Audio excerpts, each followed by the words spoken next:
طبعا لو قلت لك ان ممكن اجيب لك لعيب سريع زي مبابي وعنده شوطات رونالدو وسكيلز نيمار وجرينتا جاتوزو وقوه ادامه، لكن بقلية ميدو، اقول لك دي حكايه لعبنا النهارده كيفن برينس بواتينج. انا حر يعني. انا مش هدي فرصه للفضائيين يتكلموا. حط في قريبي، حط في نسيبي. رادونات وميسات وكريستيانيات. ارقام يا كابتن. محدش يكلمه والنبي الله يخليكم. السلام عليكم، مساء الخير. كيفن مواليد 1987 وهو بيتولد كسر حوض امه، وعشان كده هو المفروض اسمه كيلفن مش كيفن، لكن بسبب ان امه كانت بتعمل عمليه فتسجل غلط. مش فاهم احنا بنسجل فكره ولا بنفك لعنه؟ المهم كيفن اتولد في المانيا لكنه من اصول غانيه، واتولد في منطقه صعبه قوي. كان عايش في حي المهاجرين، وكان في الحي ده موجود كل انواع الجرائم، سواء تجاره في المخدرات او جرائم قتل، اللي هو شاهد واحده منهم وهو طفل.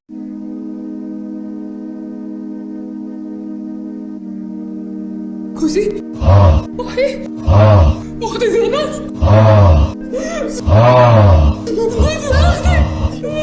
من الولاية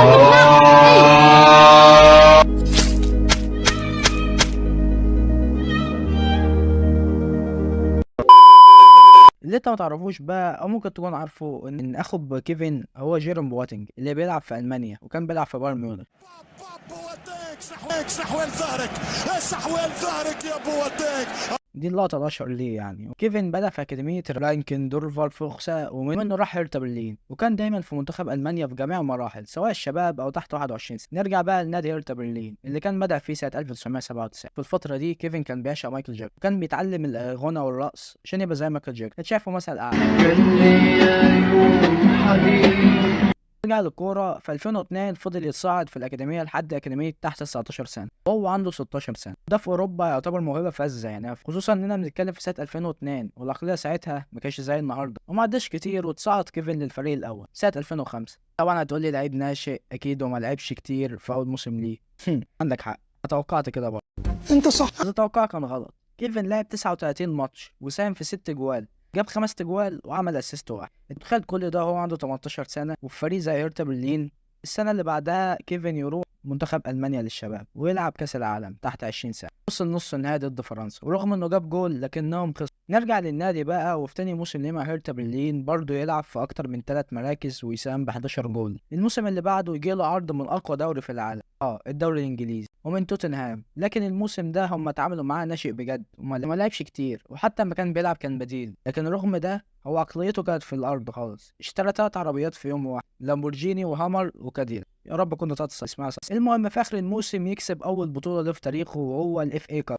توتنهام كسبت بطولات في تاريخها. الموسم الثاني الدور الاول كله ما لعبش تقريبا، فقرر ان دي دوله تحكمها امراه ويمشي ويرجع المانيا من بوابه بروسيا دورتموند، لكن على سبيل الاعاره. اللي كان يورجن كلوب ساعتها في تاني مواسمه مع الفريق، واللي كان سبب اساسي في انقاذ مسيره كيفن بواتينج. وده مش كلامي، ده كلام كيفن اللي قال ان يورجن كلوب هو اللي انقذ مسيرته، وكان مستعد انه يضحي بحياته لاجله، وكل اللي لعبوا تحت قياده يورجن كلوب كانوا مستعدين يضحوا بحياتهم عشان كلوب.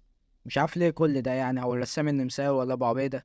لعب وعمل اداء كويس، نص يرجع لتوتنهام ويقوموا بايعينه مره، يروح لبورتسموث ويلعب معاهم بشكل كويس ويساهم ب9 اجوال مع الفريق. ومن الاهداف دي خليني اقول لك حكايه. فاكر توتنهام في نص نهائي الاف اي كاب، بورتسموث يلعب توتنهام، فريق مرعب ساعتها، سواء بيتر كراوتش او جاريث بيل او مودريتش او ديفو وجونسون. المهم الماتش يخلص تعادل ويروح للاكسترا تايم. في الشوط الثالث بورتسموث يجيب جول. تخيل بقى مين اللي جاب الجول ده؟ مش كيفن، لا، بس هو عمل اسيست. الشوط الرابع بنالتي يجي لبورتسموث ويجيبوا الجول الثاني، والمره دي كيفن هو اللي يجيب الجول ويقول لهم انا لا، ويوصلهم النهائي. لكن بيخسروا ضد تشيلسي. بواتينج دخل التحام قوي مع بلك، اتسبب في قطع في الاربطه لبلك.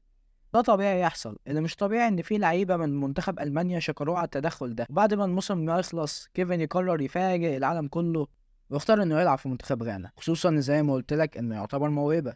ومفاجأة بقى الأكبر إنه عشان منتخب ألمانيا حاولوا يقنعوه بكل الطرق إنه يلعب لهم، لكن قال لهم لن ألعب لبلد تحكمها امرأة يعني.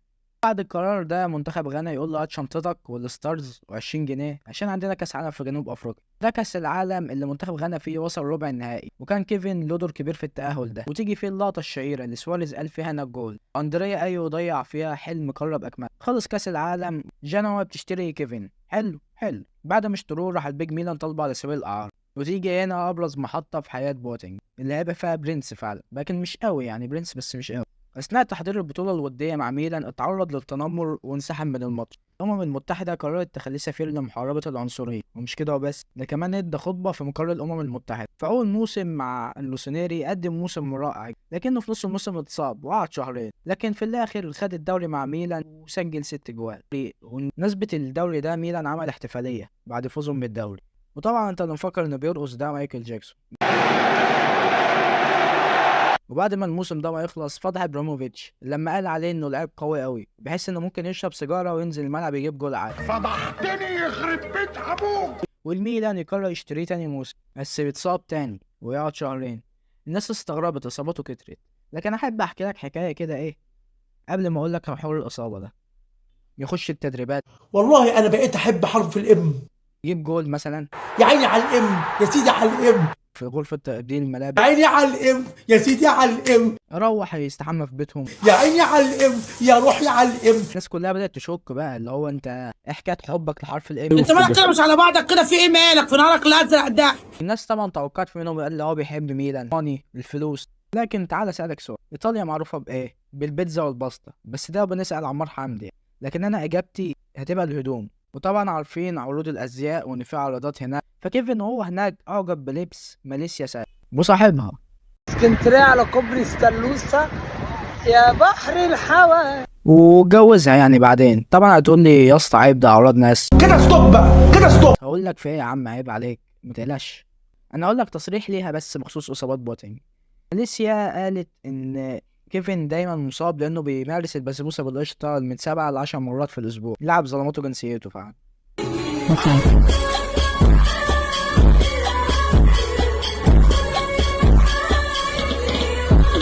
لكن بالرغم من كل ده قدر انه يساهم في 16 جول مع اي سي ميلان. ومركز بواتنج في نص الملعب مهاجم، في الاغلب كان بيبقى 8 او 6. وواحد من اجواله دي سبب ان روسونيري يكسب كاس السوبر من الانتر.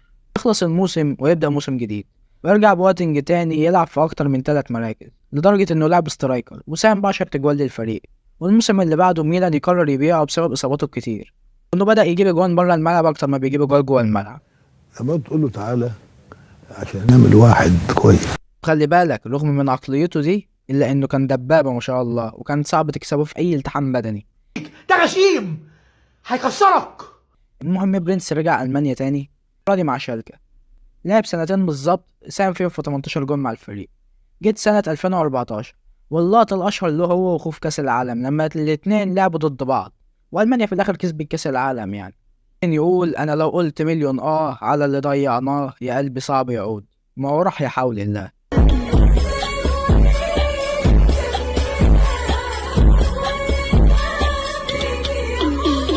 لكن في اخر الموسم له مع شالكه يجيله اصابه في الركبه، وطبعا مش محتاج اقول لك ليه. في نص الموسم ده الميلان بيجيبه تاني. انت ما بتحرمش. احنا محتاجينه، ده برنس برضه وكان واقف معانا، خصوصا ان ميلان كان ساعتها في اسوأ مواسمه. البسبوسه بالقشطه كانت قضت عليه خالص. انا قلت لك عبير بمر بوعكه نفسيه. بحيث انه ما جابش غير جول واحد وقدم اداء اسوأ من شبيه مبابي. الموسم ده للميلان اصلا كان من اسوأ المواسم اللي ما بحبش افتكرها، بحيث ان الميلان خلص في المركز السابع. وما ينفع يقول له كفايه عليك، ده انت لا غالي ولا ليه؟ ودي لاس بالماس. وهنا المفاجاه بقى، كيفن بقى برنس تاني وكان بيعمل بسبوسه بالقشطه بس في المنافسين. ليه؟ وده بسبب ان هو اتطلق هو وسانتا اللي كان متجوزها دي. محظوظ علشان خليتك ماضي يا بنت الجحدة، مصدوم علشان اول ما عرفتك شفتك وردة، ولقيت انك ولا حاجة ما تستهليش الحب، انسيني زي ما زيتيني يا خاينة يا بنت الكلب. وساهم في 15 جول، منهم مثلا جول واسيست في ماتش الريال اللي كان ماتش من اروع الماتشات اللي انا شفتها ساعتها. كنت لسه مخلص درس العلوم وراح اتفرج مع اصحابي، ايام ما الشاي كان ب3 جنيه. ذكريات. المهم نرجع لموضوعنا. طبيعي بعد الموسم العظيم ده المفروض كيفن يكمل مع الفريق ده، خصوصا انه بقى نجمهم، لدرجه ان في مهرجان لاس كاناريا شويه من جمهور الفريق رفعوا صورته كانه قديس. لكن في الحقيقه كيفن خالف كل ده ويقرر يروح فرانكفورت ويساهم ب8 جوال معاه، منهم اسيست هدف في ماتش نهائي كاس المانيا ضد بايرن ميونخ، واللي كان سبب في ان النادي يكسب الكاس ده. موسم سعيد اهو، بس لا، كيفن مش سعيد. كيفن يرجع ايطاليا تاني ويروح سوسولو. المهم بيلعب نص موسم مع سوسولو ويساهم في 6 جوال. بعدها يحصل اكتر حاجه عبثيه في الوقت ده. تخيل لعيب عنده 32 سنه يعني خلاص كلها سنتين واعتزل. لكن هناك من رأى فيه الجولدن بوي، السير النائم فالفيردي، يقرر يتعاقد معاه على سبيل الإعارة أو الضحك، مش متأكد يعني. المشكلة إنه كان معاه كوتينيو وروكيتيتش بيلعبوا في نفس المركز ده. اللي يضحك أكتر إن فالفيردي اتعامل معاه كأنه جولدن بوي بجد، ولعبوا 3 ماتشات بس عشان يكتسب الخبرة. كيفن يقول له أنت جايين هنا تهزقوني ولا إيه؟ ويرجع تاني ساسولو. لكن فيورنتينا قررت تشتريه، ولعب معاه الدور الأول جاب جول واحد، والدور التاني قرروا يعرضوا بشكتاش. المهم يروح تركيا بلد القهوة، وأعتقد إن القهوة فوته شوية، وساهم معاهم في 4 أجوال.